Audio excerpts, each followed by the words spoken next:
Continuando con nuestra capacitación virtual, vamos a compartir hoy el tema de las neumonías.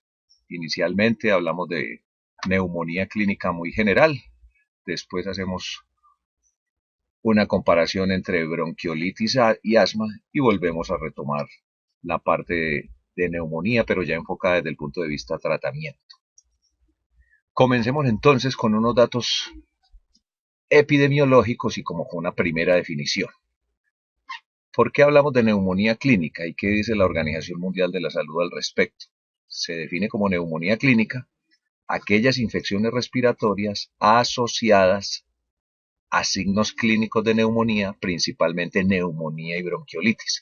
O sea que agrupamos neumonía y bronquiolitis en un concepto de infección respiratoria macro y después vamos a ir detallando en la medida que vamos avanzando.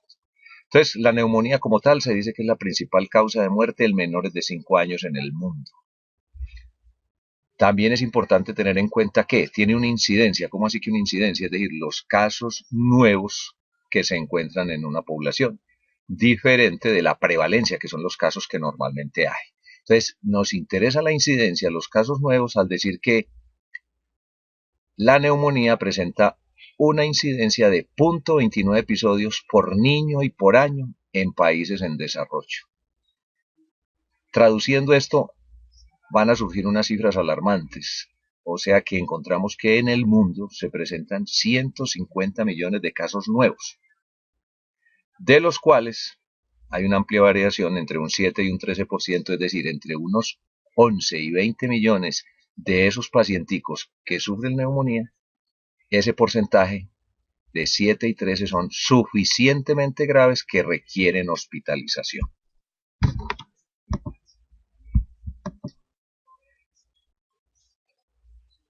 Hay otro elemento importante a considerar. Hasta el 54% de esas muertes infantiles tienen asociado algún grado de desnutrición, de acuerdo con reportes de la Organización Mundial de la Salud. Entonces entramos en un círculo vicioso. ¿Cómo así que círculo vicioso? Sí, la desnutrición aumenta el riesgo de neumonía. ¿Por qué? Porque deteriora la función inmunológica y debilita los músculos respiratorios. La neumonía, a su vez, deteriora el estado nutricional de los niños.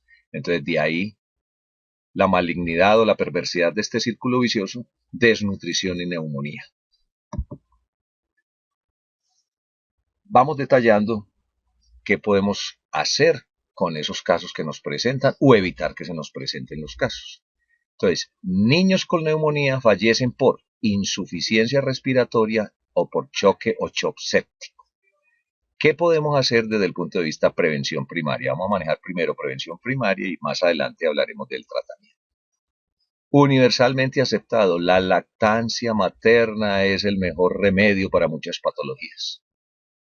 Además de esa lactancia, se recomienda un buen lavado de manos, tanto del niño como del cuidador del niño, sobre todo la madre o los que están alrededor de él. Otro de los elementos que sigue siendo un factor muy importante en nuestro medio, exponemos al niño a humo, a contaminación ambiental, al tabaquismo pasivo, o sea que son elementos contaminantes que también, si reducimos esto, vamos a contribuir con esa prevención de la neumonía. Otro elemento importante y por fortuna, nuestra sociedad ha tenido cultura alrededor de eso, la importancia de las vacunas, a pesar de que hay sociedades que todavía rechazan las vacunas. Pero es muy importante que se tenga la vacuna contra el neumococo, contra el hemófilus, que tenga su vacuna de tuberculosis, la influenza, sarampión, tosferina, es decir, una serie de patologías que se previenen con vacunación y que evitan que se nos presenten estos problemas respiratorios. Otro elemento muy importante hoy en día es evitar la transmisión vertical del VIH. Vamos a insistirle, a dedicarle más adelante unos punticos alrededor de esto, dada también la importancia de prevenir esto a través de un manejo preventivo adecuado, valga la redundancia. Y además de la lactancia materna importante, es muy importante también que se dé o se brinde a ese niño una alimentación complementaria adecuada. Dentro de estos procesos de educación es muy importante que le contemos al padre o al acudiente del niño o que conozca qué signos de peligro son importantes a la hora de tener en cuenta o pensar en una neumonía. Entonces empieza a ver que el niño no puede comer ni beber, no recibe siquiera líquidos. Lo vemos como letárgico o casi que inconsciente. No tolera la vía oral, es decir, vomita todo lo que come e inclusive puede llegar a convulsionar. Especial cuidado debemos brindar con dos cosas, la taquipnea y el tiraje. Precisemos teóricamente estos dos conceptos. ¿Qué es eso de taquipnea? Entonces, la definición nos dice, taquipnea es el aumento de la frecuencia respiratoria por encima de lo normal, o sea que es una respiración patológica. Entonces, cuando empezamos a mirar o a considerar la taquipnea, entonces hagamos la separación por grupos de edad. En niños menores de 2 meses, una frecuencia respiratoria mayor o igual a 60 por minuto, estamos ante la presencia de taquipnea. Ahora, en la medida que el niño crece, su frecuencia respiratoria va disminuyendo, sin que esto sea patológico, o sea que vamos a considerar patológico entre el niño que tiene 2 y 11 meses, considerar taquipnea una frecuencia respiratoria mayor o igual a 50 por minuto. Ya cuando el niño nos llega al año y hasta los 5 años, consideramos taquipnea una frecuencia respiratoria mayor o igual a 40. O sea que precisemos o enfaticemos en algo. La taquipnea, es decir, el aumento de la frecuencia respiratoria aumentada, en las cifras antes mencionadas, es signo clínico o es el signo clínico más sensible para el diagnóstico de neumonía. Así como habíamos definido la taquipnea, precisemos también el conceptico o el concepto de tiraje. ¿Cómo así que tiraje? Entonces recordemos que como parte del examen o de la anamnesis y de lo que encontremos y miremos en ese niño es muy importante. El tiraje intercostal. ¿Cómo así que tiraje intercostal? Entonces llama la atención al observar el niño que vemos que esos músculos intercostales tiran como hacia adentro. ¿Cómo así? Esto que nos muestra por qué el tiraje es importante. El tiraje es signo de que el niño tiene un problema obstructivo en el aparato respiratorio. Entonces, ¿qué resaltamos aquí? El tiraje es una emergencia. ¿Por qué? ¿Y por qué precisamos eso de que los músculos intercostales tiran como hacia adentro? Porque lo normal es que cuando el niño respira, los músculos intercostales se contraen y elevan o ascienden la caja torácica. El tórax se expande y los pulmones se llenan de aire, entonces se hace el proceso de inspiración y expiración normalmente. No se ve eso que llamamos tiraje en el sentido de que uno da la sensación de que está como respirando o contrayéndose los músculos hacia adentro. Con esas precisiones conceptuales, miremos entonces ya de manera más precisa las dos patologías que nos interesan. Vamos a tocar bronquiolitis, vamos a hacer un diagnóstico diferencial de esa bronquiolitis con el asma y al final volvemos ya a precisar elementos de la neumonía. ¿Qué vamos a entender o qué nos dicen los autores de qué es bronquiolitis? Entonces, la bronquiolitis es el primer episodio sibilante en un menor de 2 años y un elemento importante, precedido de 2 o 3 días de síntomas gripales, es decir, el niño primero se expresa como una gripa y más adelante vamos a decir que se inicia como el ruido. Entonces, otros elementos que es importante para considerar en la bronquiolitis antes de detallar. Se afirma que la bronquiolitis es la primera causa de ingreso hospitalario por problemas respiratorios en menores de 1 año. Otro elemento epidemiológico importante, en épocas lluviosas aumenta el riesgo de presentarse. Entonces vamos a ver cómo ese enfriamiento, ese proceso de afecta o de la época de la presencia de lluvias, ese enfriamiento, digámoslo así, del ambiente también contribuye a esto. ¿En qué edades se presenta el pico de la bronquiolitis? Habíamos dicho, se presenta en menores de 1 año, pero tiene un pico entre los 2 y los 6 meses de edad. Datos importantes desde el punto de vista epidemiológico. Del 2 al 5% de menores de 12 años con bronquiolitis requiere hospitalización, un elemento importante. Y entre un 50 y un 70% va a continuar presentando episodios de sibilancias en meses o años posteriores. Estos son pildoritas que nos van dando elementos para hacer la diferenciación clínica con el asma. Otro elemento a considerar, el virus respiratorio sincitial es el responsable del 75 al 80% de los casos de bronquiolitis, pero no es el único.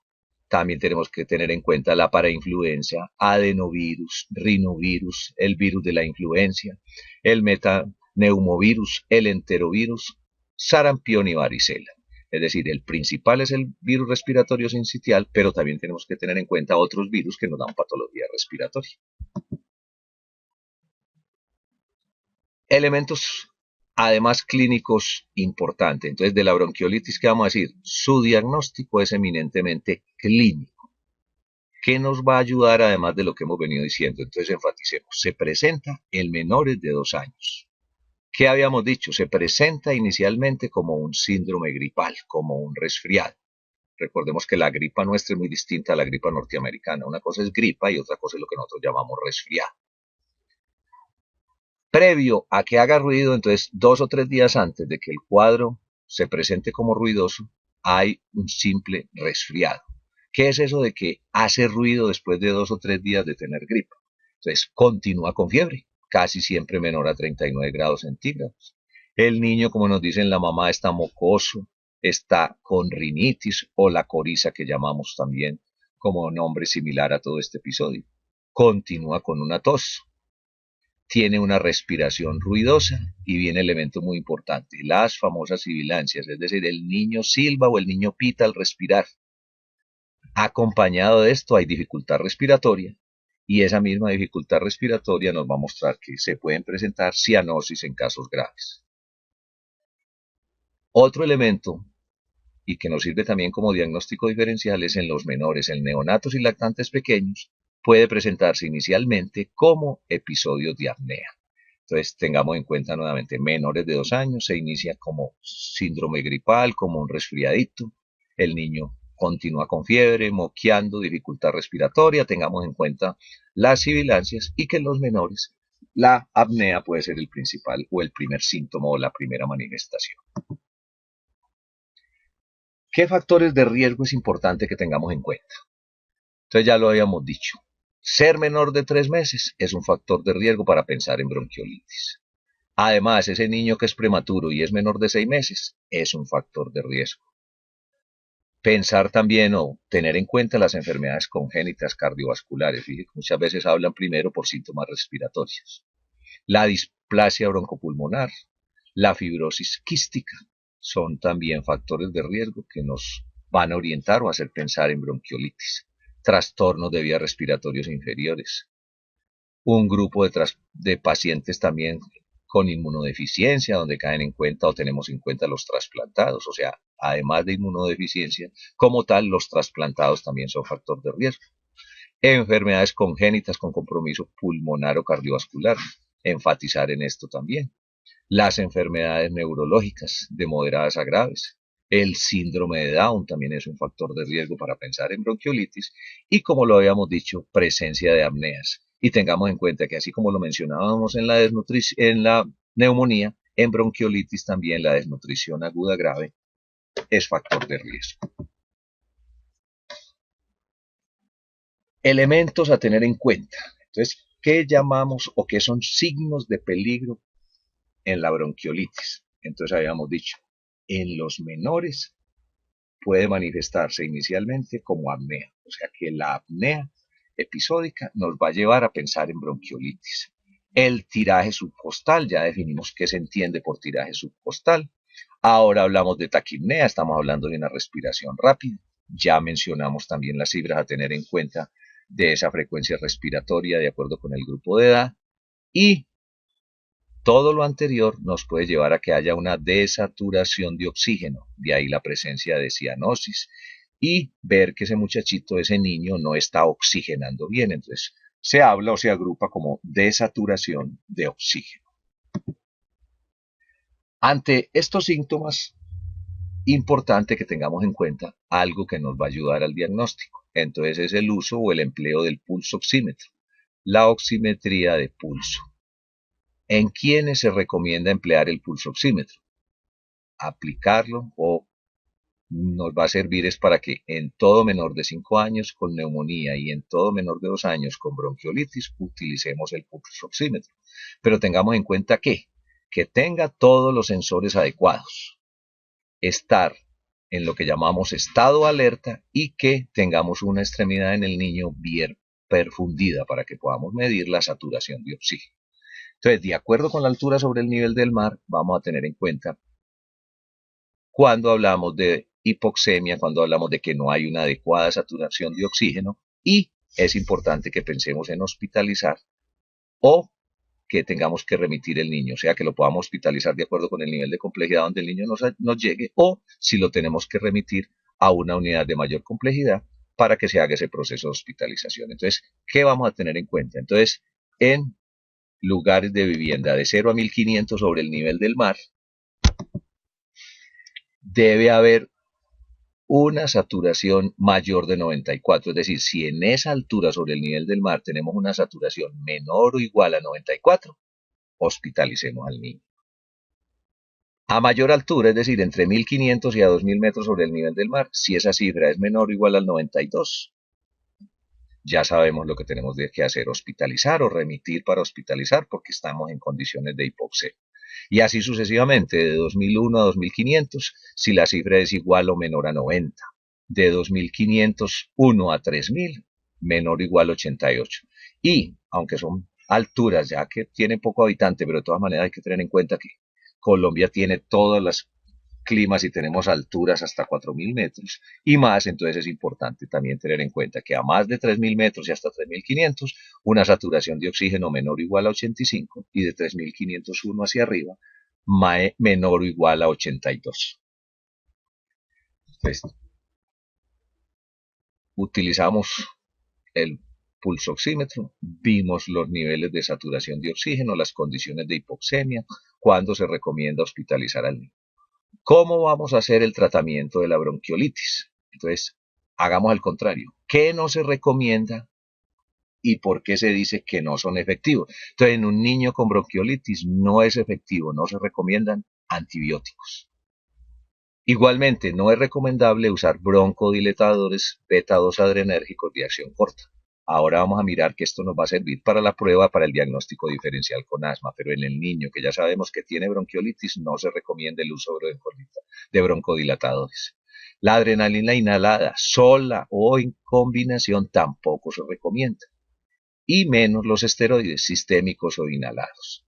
Igualmente, no se recomienda utilizar descongestionantes ni antitusivos. Así como dijimos, qué no se recomienda y qué no es efectivo, miremos qué sí debemos hacer. Entonces es muy importante que ese niño lo manejemos con solución salina hipertónica, mayor al 3% en nebulizaciones. ¿Cómo así? ¿Qué va a hacer esa solución salina hipertónica? Nos va a facilitar el movimiento de secreciones. Y al facilitar esa movilidad de secreciones, hay algunos autores que dicen que esto disminuye el edema en la vía aérea, en esa vía respiratoria del niño. Aislar el niño en casa, pues es el lugar más recomendado mientras no requiere hospitalización. Y también debemos tener presente, bronquiolitis grave es sinónimo de hospitalización.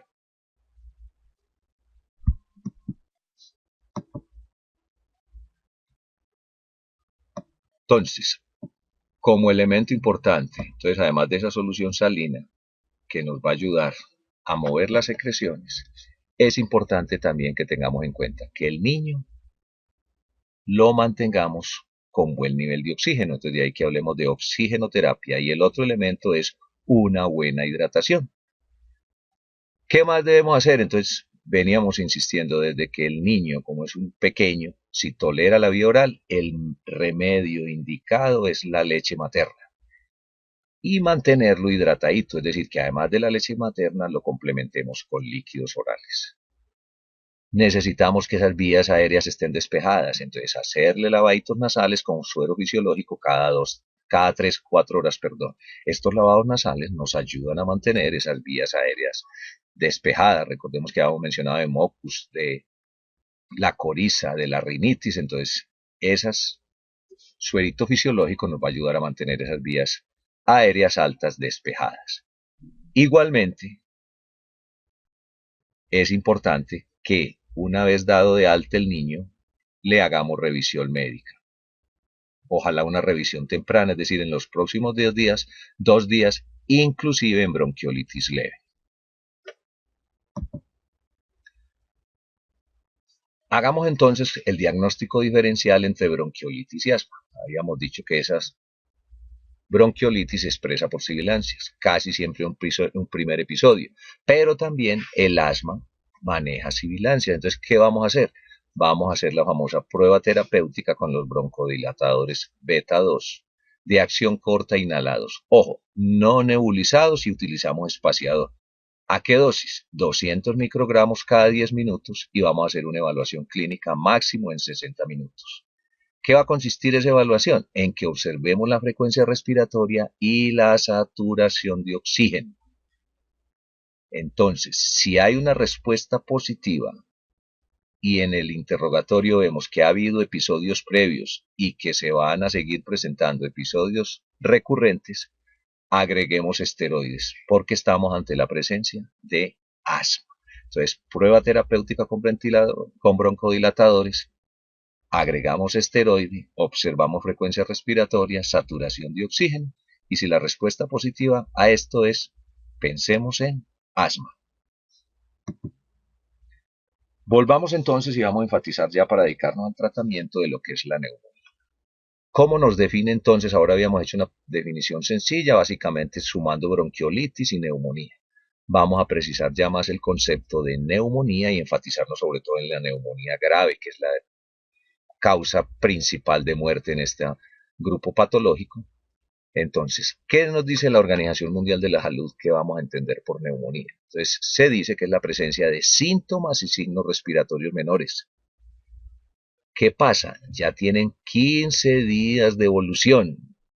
¿Qué aparece importante? Taquipnea, de acuerdo con el grupo de edad, y vamos a mirar si hay fiebre o no. Y además, en la radiografía de tórax vamos a mirar si hay infiltrados.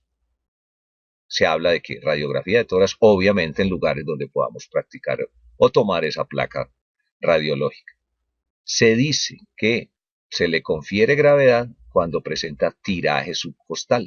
Ya conocemos el concepto de tiraje y ya es otra cosa importante, independiente de la frecuencia respiratoria. O sea que aquí, tiraje, taquipnea, y si podemos acompañarlo de la radiografía, vamos a tener un pronto o un rápido diagnóstico o una confirmación de un diagnóstico de neumonía.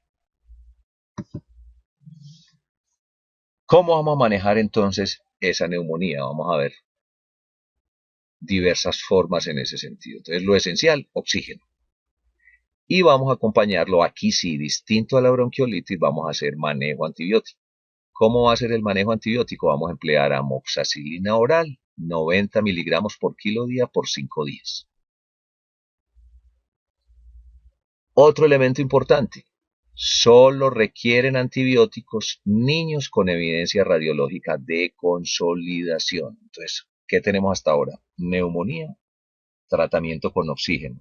Si tenemos la posibilidad de tomar o practicar la placa radiológica, mirar si hay consolidación y ante esto iniciar tratamiento con antibióticos. Cuando la neumonía no es grave, es decir, no hay consolidación, ¿qué vamos a hacer con ese niño? Entonces vamos a tratar la fiebre, vamos a aliviar los síntomas de obstrucción nasal. Ya habíamos dicho en la bronquiolitis que es obstrucción nasal, suero fisiológico, lavaditos cada 3-4 horas. Y si presenta tos, también le vamos a dar bebidas endulzantes, es decir, o endulzadas, de modo que se facilite a través de esos líquidos la expulsión o el manejo o movilidad de esas secreciones. Es muy importante que la madre conozca las medidas preventivas como estamos haciendo, ojo con la respiración, enseñémosle a hacer los lavaditos con suero fisiológico, que mantenga al niño hidratado. Es decir, cuidados que se pueden hacer en casa y que ella o ese padre, esa madre, ese acudiente conozca los signos de alarma para que regrese de inmediato para ver si ese niño ya tiene una neumonía grave. Entonces, elementos importantes también a considerar. Todos los niños con neumonía ameritan revisión médica de control 2 días después. Entonces, como mnemotecnia, tanto bronquiolitis como neumonía, recordarnos de hacer la revisión médica 2 días después de que se da de alta al pacientico. Importante también, estamos insistiendo en esa transmisión vertical del VIH. Entonces, si hay neumonías a repetición, es muy importante que descartemos la presencia de un VIH. Dijimos o hablamos de neumonía leve y en esencia era manejo de síntomas, mantener el niño oxigenado, mantener el niño hidratado, mantener sus vías aéreas despejadas con lavaditos con suero fisiológico. Cuando hay tiraje, tenemos que pensar en neumonía grave, acompañada de ¿qué? De una baja saturación arterial de oxígeno. Y lo que habíamos dicho antes, ¿cuáles son los signos de peligro en un niño con neumonía? Que no nos coma, que no nos tolere la vía oral, que esté letárgico o inconsciente, lo habíamos dicho, que vomite todo lo que se come y que inclusive nos puede convulsionar. Entonces, otro elemento importante, todo niño con neumonía grave debe ser hospitalizado e iniciarle manejo con oxigenoterapia. Si es necesario referir al paciente, recordemos y lo volvemos a insistir, si podemos practicar una radiografía de tórax, la practicamos, miramos si hay consolidación y tratar de remitir a una instancia que por su nivel de complejidad lo pueda manejar. Entonces, si vamos a referir al paciente, lo vamos a remitir, importante, administrarle una dosis inicial de antibiótico y tratar la fiebre. Precisemos entonces. El tratamiento antibiótico de elección es la penicilina cristalina. Entonces recordemos, si estamos en una institución de salud, que podamos manejar una venoclisis, entonces vamos a instalarle un tratamiento con penicilina cristalina. ¿Cuál es la dosis? 250.000 unidades por kilo día. Lo vamos a repartir en 6 dosis y que sea un tratamiento durante los 7 días, de la semana completa de tratamiento con penicilina cristalina. ¿Qué debemos consultar o averiguar también en ese niño? Que tenga las dosis completas de las vacunas. ¿Cómo así? Si a un paciente le faltan por lo menos 2 dosis de vacuna contra el hemófilos influenza tipo B, se puede administrar o se debe administrar ampicilina, 200 miligramos por kilo día, repartido en 4 dosis durante 7 días. Entonces, tengamos en cuenta, es un paciente al que le falta completar su esquema de hemófilos influenza. Ahora, habíamos dicho que es necesario remitir al niño. Si ese niño que vamos a remitir tolera la vía oral y no requiere venoclisis, entonces le damos una primera dosis de amoxicilina a razón de ¿qué? 90 miligramos por kilo día durante el tiempo que dure su traslado. Es decir, mientras el niño sale de nuestra entidad hasta el lugar donde lo remitimos, va cubiertico o tiene una primera dosis de amoxicilina.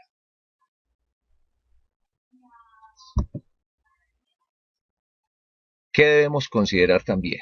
Si ese pacientico que estamos tratando con amoxicilina se nos deteriora y aparecen signos de peligro, como ya lo hemos mencionado, tiraje, aparece cianosis o estridor en las siguientes 72 horas de inicio del tratamiento, entonces, ¿qué debemos hacer? Ya lo vamos a reclasificar como una neumonía grave. Ahí sí es necesario remitirlo a un lugar de mayor complejidad y vamos a usar una mezcla amoxicilina con ácido clavulánico a dosis altas. ¿Qué son esas dosis altas? Ya habíamos dicho, 90 miligramos por kilo día de amoxicilina por 5 días más el ácido clavulánico. Otro elemento importante que hay que tener en cuenta, todo paciente con neumonía grave que vaya a necesitar unidad de cuidados intensivos, volvemos a insistir, debe descartarse presencia de VIH. Otro elemento importante para que finalicemos estos conceptos sobre el tratamiento de neumonía. Habíamos dicho también que no se recomendaba en bronquiolitis. En neumonía, ¿qué no se recomienda? Hacer uso de tratamientos sintomáticos. ¿Cómo así? No empecemos a usar antihistamínicos, antitusígenos, descongestionantes, mucolíticos, el menores de 2 años con bronquiolitis y el menores de 5 años con neumonía. Entonces, es una recomendación. Entonces, repito, no recomendamos o las normas no recomiendan el uso de tratamientos sintomáticos en menores de 2 años con bronquiolitis y en menores de 5 años con neumonía, para que no nos oculten este tipo de patologías.